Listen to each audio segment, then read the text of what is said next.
தமிழக உள்ளாட்சி இடைத்தேர்தலில் போட்டியிட்டு வெற்றி பெற்ற மாநகராட்சி மேயர்கள் புதன்கிழமையன்று பதவியேற்றுக் கொண்டனர்.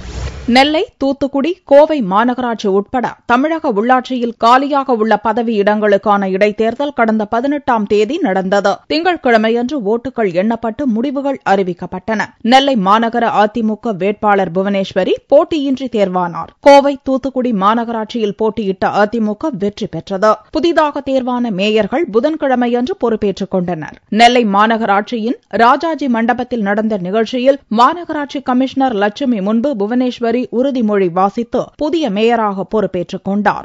ஏழை தொண்டனான எனக்கு அம்மா ஒரு அரிய வாய்ப்பை தந்துள்ளார்கள்.